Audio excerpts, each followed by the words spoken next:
The mainline Persona franchise on Steam Deck, so we got Persona, the first one for the PS1, Persona 2 Eternal Punishment, also for the PS1, then Persona 2 Innocent Sin for the PSP. These are emulators, you cannot buy these on Steam, but you can play them by following the EmuDeck tutorial in the description. So Persona 3 Portable, Persona 3 Reload, Persona 4 Golden, and Persona 5 Royale. All these are Steam Deck verified, so I'm excited to check those out. And as I'll say in the future Final Fantasy franchise video, I'm just doing the mainline franchise because there's a lot of spin-off games, especially when it comes to Persona 5, even mobile games and all that. And I want to thank the sponsor Instant Gaming. Instant Gaming is a website where you can buy games for PC, PlayStation, Xbox and Nintendo Switch. They have 24/7 support and you can find the latest games at a cheaper price, also older games. Rematch for $21.91 US. One of my favorite games this year, Clair Obscur Expedition 33 for $33.80 US, the DLC for Lies of P. Due to this partnership, we're giving away a free game each month to one of you guys. The person that wins can choose any of the games on Instant Gaming. Last month's winner chose Stellar Blade, fantastic game, so if you want to participate, hit this orange button, follow myself and Instant Gaming on social media, and thanks again to Instant Gaming for sponsoring this video. Let's continue. Okay, so I'm going to assume you already have EmuDeck installed with DockStation. Once you put your ISO files where they belong, go into Settings, Graphics for DockStation, once again, and I put these settings, something like this. But games that do not support the geometry correction and all that, like other PS1 games that I played, will disable this by default. I put 3 times native resolution. You can go higher if you want to. This is basically for battery life purposes, but you can go to 1080p if you want to. I'm keeping the 4:3 aspect ratio because of the way that these games' graphics are made. It doesn't support wider resolutions, even with hacks. I'm going to stick with 4:3. If you want to go wider than this and you don't mind the image being stretched, well, you can also do 16:10, but the image will look completely stretched. When it comes to Persona 1, well, first of all, 60 FPS means 100% speed on the emulator. And as you can see, this is the first Persona game, funnily enough. If you look at it, the concept of how the game works is still the same all these years later, which I find pretty damn interesting. I mean, you can see the personas, the turn-based stuff. I mean, the concept from... I mean, this game released when I was 1 year old. I'm 30 this year. When this came out, I didn't know how to speak yet, which is crazy to think about. And well, due to the nature of this being an old pixelated PS1 game, which I still find interesting that the text is so clear, it's going to run fine and have lots of battery life. So yeah, this one runs completely fine. Let's jump into the second one. Persona 2 Eternal Punishment. As you can see, visually is way more advanced than the first one. But there you go. If you use the D-pad, it walks slowly. If you use the analog stick, it runs. And here we have something similar, better visuals by far over the first game. But again, the concept of the Persona titles, you can still see it here. Now, as you can see, more Persona stuff of talking to your friends. So yeah, after playing Persona 3 for the first time, then jumping into this, that's pretty crazy. I've been playing Persona 3 for 6 months, the Reload version. And just looking at this, you can see that it comes from the same place. Expecting this to be so similar, but battery life is fantastically good. On the PS1 games though, you are forced to 4:3, which means that, well, you will have black bars at the left or right of the screen. On the OLED, it's not that big of an issue, because you have the perfect blacks of an OLED panel, but on the LCD Steam Deck, you'll see some gray from the LCD panel. So that's going to be pretty obvious. Let's jump into the next one. Got Persona 2 Innocent Sin. This one is on the PSP emulator called PPSSPP.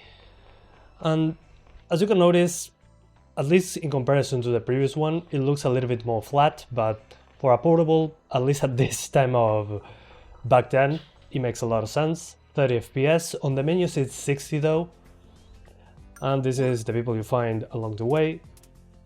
But this is 16:9, so the black bars will only be on the top and bottom and less noticeable. You can do when it comes to increasing the resolution, because these are sprites with some 3D stuff around them. And I think on the smaller screen it holds up, but obviously it doesn't look as good as upscaling a 3D game. So on the smaller screen it's passable, but it works. Alright, so let's see. Impression of a fighter jet.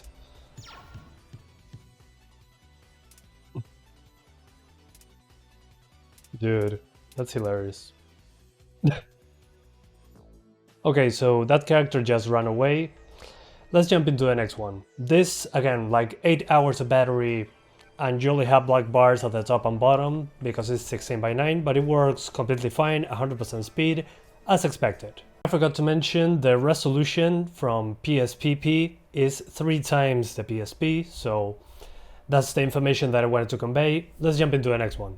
Alright, so the first thing that you want to do is to check the graphics settings. By default the game is on high with 200% rendering scale. That means basically super sampled to 1600p, high shadows, and all this like you see it here, including anti-aliasing, and display by default on 800p. You can also do window for the screen mode. And the FPS limit is basically at 90. You can go past 90 or lock it to 60. By default it's at 60.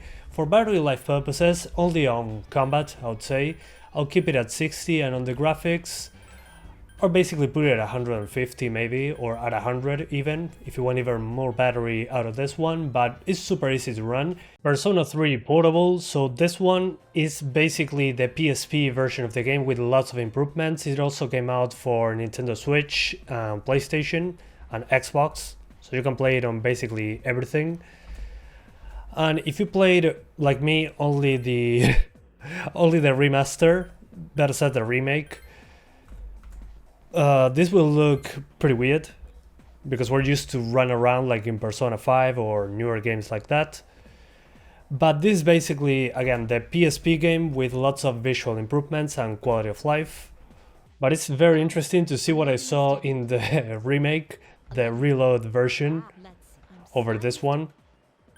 Definitely a huge improvement over this, but this feels pretty good. Still feels like Persona 3. Hahaha.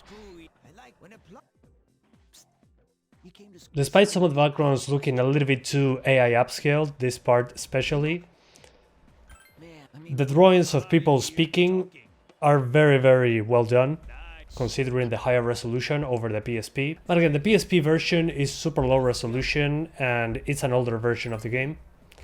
And this was originally a PS2 game, so we got kind of a demake of the PSP version, and this would be like a remaster of the PSP version, which I know sounds weird.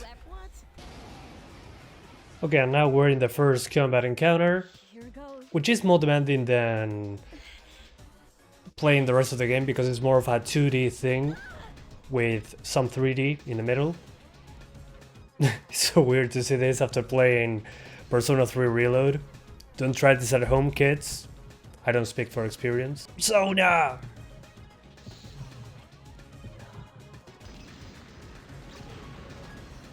There he goes. Giga Chad. Okay, so this is actual combat now. Completely easy to hit 90s, but again, 60s I think makes more sense. Just from a battery life standpoint, when I'm actually in combat, the GPU usage is much higher, which makes sense. There's more 3D stuff and effects going on, despite it being very basic when it comes to visuals. We're also at 200% resolution. By default the game chooses 200% resolution, so there's no jaggies. That's why the 3D models are completely smooth when it comes to the edges, at least. So if you want a bit more battery life, lock it to 60. And probably what I would do is keep it at 150% resolution instead. This still looks good. Persona 3 Reload, this is the one that I started playing for the first time when it comes to this franchise. I also played Persona 5 for a PS3 emulator video, but this is one that I'm getting into. My advice first, 720p on windowed mode. This is to avoid any possible issues. Also the game is 16:9, so black bars at top and bottom of the screen. When it comes to graphics, there's interesting stuff in here. First of all, I think the game by default turns off reflections, but these reflections are actually ray traced. Let me show you what I'm talking about. So with these settings like this, if you're in a place with lots of reflections like this one on the ground, you're going to get those, well, 20 FPS, and you might say, man, that runs horrible.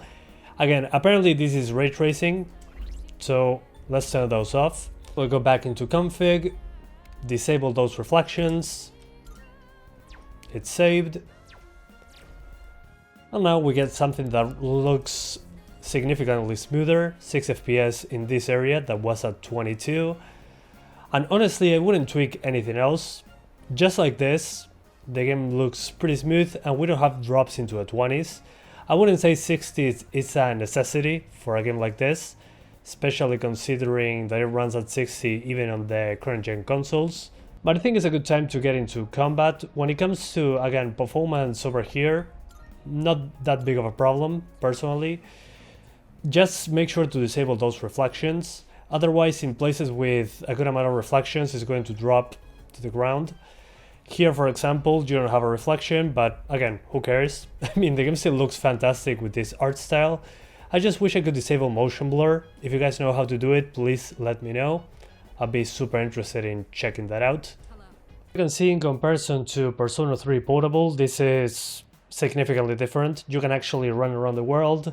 The characters have animations and all that. They have voices as well. At least, I don't remember Persona 3 Portable if it had actual complete voice, but hey.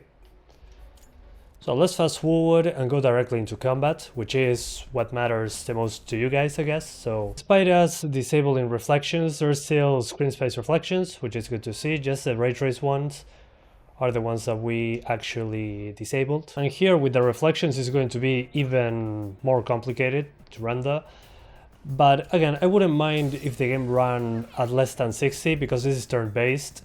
So here you'd be more at the limit of upper 50s. But hey, it works. And again, here you're not doing any pairing like in Expedition 33 or anything like that. You're just hitting attacks and it goes in turns. There's nothing really that you need your reflexes for. It's mostly moving around and doing this turn-based combat by choosing which attack to do at which point. All-out attack, and again, these are basically cutscenes. You're not doing anything in this particular moment, but they look badass. I really have to give them props for that. Art on point. Of course, again, the worst that it gets is into the 50s. Let's see if I can find any enemy around here. Doinks. And we're probably going to be destroying them. But that's the point. So yeah, it works fantastically well. Again, a lot of battery life you get out of this one. Well, less than the others. 2.5 to 3 hours would be my guess. Maybe 3.5 if you log into 30 FPS. But it's completely fine. Very easy game to run, looks fantastic. Just disable those reflections and you'll be good to go. Persona 4 Golden, this was a PlayStation Vita game, then it came to PC many years later. 800p, 90 FPS limit. If you have the LCD Steam Deck, put this at 60. Graphics, by default it's something like this. So 200% resolution, 1600p, but if you want more battery life, lock it to 60 right here. And in graphics you can lower the rendered scale to 150 or 100%. Again, this is only if you want more battery life, otherwise this should be fine. Golden, as you can see, very basic graphics in comparison to Persona 3 Reload, obviously. Originally a PS Vita game. But hey, it looks okay. 200% resolution really makes the 3D objects completely smooth. So that works completely fine. When it comes to battery life, at least 4 hours of battery easily. And if you lock it to 60 and put the resolution scale to 100 or 150%, even more battery life, so keep that in mind. This is a long battery life game. Now this is the first time we see combat. Again, I know nothing about this one. This is the first time that I launched the game. But with the particles on screen, like in Persona 3 Portable, this actually requires more GPU power. So this will definitely affect battery life more when you're into combat. So that's something I'll keep in mind in that regard. But then with 100% or 150% resolution, that shouldn't be a problem at all. Again, we're doing twice the pixels, so technically we're rendering the game at 1600p. This was the first Persona game that actually came to Steam, as far as I can remember, so this game is very important. At least if you like playing Persona on PC. This was like them testing the waters, and they were like, oh, people really like spending money on Persona games on PC. That's why we have so many Persona games now ported over, which I find fantastic. Yeah, here as you can see we're dropping some frames below 90, so definitely just lower the rendering scale to 100 or 150. I'm looking into 60, I mean in a turn-based game, we've been over this in previous games. I don't think it makes a lot of sense. So let's jump into the next one. Persona 5 Royale. So this one was a game that I tried for the first time with a PS3 emulator. So now we have a native PC version, it's been a while. By default the game is at 800p, but it's still a 16:9 game. And many of you guys told me in the comments that if we keep it at windowed mode at 16:9, we avoid some issues, so I'll keep it like that. But you can still put it at 800p. If you run into any issues, try what I showed you just now. Options menu, you can increase the rendering scale, but it's basically maxed out with anti-aliasing on SMAA.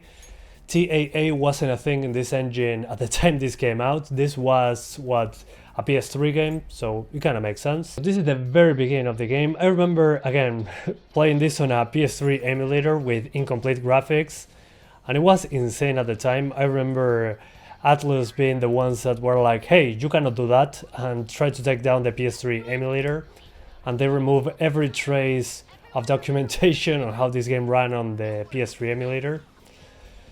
But to see it natively on PC, I think is fantastic after all these years. And the game runs fantastically well, obviously, because now it's an actual native port. So yeah, and the art style, again, on point. As you can see, we're getting 100 FPS, but this is a very closed-off environment. But again, considering that on a Steam Deck you really want battery life more than anything else, really here I'll lock it to 60 and not bother with it. Just like that. Going above 60 I don't think makes a lot of sense in a game like this. You're not actively pairing, as I said in the previous games. You're mostly moving around and all that, so not a big issue. It works completely fine.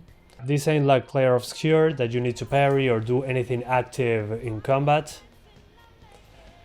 But if you wanted to run at maybe 90s, that might make more sense. Maybe you want it to look smoother, but really, I don't think it makes much of a difference here. And now we have more enemies and friendlies on screen. And if you look at 60, completely fine. No big deal. Battery life, at least 4 hours. When it comes to this area, we'll see once we get outside. Alright, so now I'm in the part that when I played this on the PS3 emulator, the game went down to a crawl, like 20 FPS. I think on the PS3 it also drops a lot of frames in this part. But yeah, nothing to complain about. The game runs completely fine. My only nitpick, maybe to mention, since the game doesn't have TAA, there's a lot of shimmering around smaller objects, such as those bikes over there.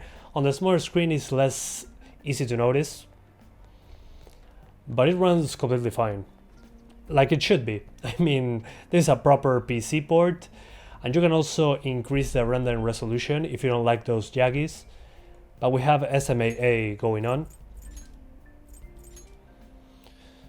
So you can increase the rendering scale over here maybe, or use FXAA, but it looks even worse with SMAA. If you do 200% resolution, the jaggies are probably going to be gone, but performance will be gone as well. Yeah, now instead of 60s with 50s, but the shimmering is reduced significantly, so that's an option. Again, it's a turn-based game. Maybe you want the better edges on the 3D models. But yep, the game runs completely fine, looks gorgeous. Let me go back to 100%. Let's go back to 100% rendering scale with 6 FPS as the limit. And there you go, Persona 5 Royale on the go. When it comes to the entire Persona franchise on Steam Deck, I would say there's no reason not to play it. Maybe the original games that I played from PSP emulation, PS1 emulation, those aged, so they're pretty old. That's a limitation, I would say, from those. Having to find those games and emulate them. EmuDeck is very easy to set up, but still, I would say they're completely worth playing on Steam Deck. Very long battery life, especially Persona 3 Portable, Persona 4, and Persona 5 as well. Those are at least 4 hours of battery, and if you lock them to a lower frame rate, easily over 7 hours of battery, I would say. When it comes to the emulated ones, it's 8 hours of battery. The Steam Deck doesn't even spin the fan on those. And when it comes to Persona 3 Reload, that one runs without an issue. Just make sure to disable the ray trace reflections and you should be good to go. So yeah, apologies for missing the other ones in the franchise. I focus on the main ones, the mainline Persona games, because there's a lot of them. And these are the ones that I own on Steam, personally. But to answer people's questions, yeah, you can play Persona 5 Strikers at 6 FPS, no problem. Super easy to run, especially if you can run this one. There's no problem. That one is on the Nintendo Switch as well. And the other Persona games, again, similar situation to this. If you run Persona 3 Reload, fine.